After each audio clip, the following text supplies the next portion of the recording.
आजवर अत्याचार अन्यायाच्या विरुद्ध आवाज उठवण्यासाठी सोशल मीडियाचा झालेला प्रभावी वापर तुम्ही अनेकदा पाहिला असेल। इराणमधील सेनू टू हिजाब ही अरब स्प्रिंग किंवा जास्मिन क्रांती, श्रीलंकेतील उठाव तुम्ही पाहिले असतील। भोंदू लोकांच्या विरोधात सर्वसामान्य नागरिकांचा सोशल मीडियावरचा आवाज पाहूनच नाशिकच्या खरात प्रकरणात बड्या चेहऱ्यांना आपली पद सोडावी लागली होती। रुपाली चाकणकर सारख्या वजनदार नेत्याला सुद्धा आपलं प्रदेशाध्यक्षपद आणि महिला आयोगाचं अध्यक्षपद सोडावं लागलं होतं। इतकी ताकद या सोशल मीडियात आहे। पण यात सोशल मीडियाचा वापर कुणीतरी आपल्या देवाला कुणाच्या तरी तावडीतून सोडवण्यासाठी करतंय। ऐकायला नवल वाटते ना, पण महाराष्ट्रात हे घडतंय।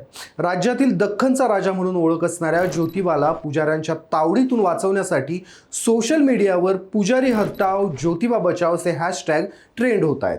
पुजाऱ्यांना हटवण्यासाठी स्थानिकांनी जिल्हाधिकारी कचेरीवर आंदोलन देखील केलंय। त्याचं झालं असं की पश्चिम महाराष्ट्र देवस्थान समितीच्या अधिपत्याखाली असलेल्या दख्खनचा राजा ज्योतिबा मंदिरात 22 मार्च रोजी करवीर तालुक्यातल्या परिते गावातले गावकरी हे पूजेसाठी गेले होते। या कालावधीत मंदिरातील पुजाऱ्यांमध्ये आणि या गावकऱ्यांमध्ये वाद झाला। या वादात पुजाऱ्यांनी झुंडीनं या गावातल्या स्थानिकाला मारहाण केली। या घटनेचा व्हिडिओ सोशल मीडियावर व्हायरल झाल्यावर पुजारी आणि ग्रामस्थांवर कडोली पोलीस ठाण्यात गुन्हा दाखल झाला। मात्र यानंतर परिते ग्रामस्थांनी आक्रमक भूमिका घेत ज्योतिबा मंदिरातील पुजाऱ्यांना हटवण्यासाठी गाव बंदची हाक दिली। याला पंचक्रोशीतल्या गावांचाही मोठा पाठिंबा मिळाला। या प्रकरणी पश्चिम महाराष्ट्र देवस्थान समिती आणि जिल्हा प्रशासनाच्या वतीनं पुजाऱ्यांकडून भाविकांना मारहाण होऊन देखील पुजाऱ्यांवर कोणतीच कारवाई करण्यात आल्या नसल्याच्या निषेधार्थ परिते ग्रामस्थांसह पंचक्रोशीतल्या गावकऱ्यांनी जिल्हाधिकारी कार्यालयावर मोर्चा काढला।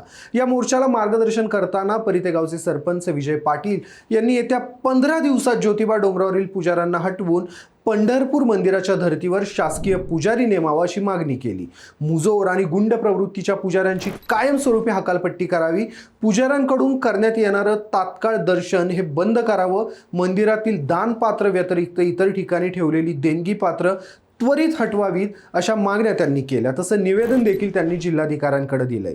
या प्रकरणात पुजाऱ्यांनी सदर भाविकांनी दारू पिऊन गोंधळ घातल्याचं म्हटलंय। मात्र असं असलं तरी पोलीस प्रशासनाला कळवण्याऐवजी स्वतः पुजाऱ्यांनी भाविकांना मारहाण करणं उचित आहे का असा प्रश्न या निमित्तानं उपस्थित होतोय। या घटनेनं गर्दीच्या वेळी पुजाऱ्यांच्या पैसे घेऊन पैसे देणाऱ्याला तात्काळ दर्शन देणं, भाविकांना हीन वागणूक देणं, भाविकांकडून पैसे उकळणं या जुन्या समस्या पुन्हा चर्चेत आल्यात। तुम्हाला या वादाबद्दल काय वाटतं? पुजाऱ्यावर कार्यवाही व्हायला हवी का?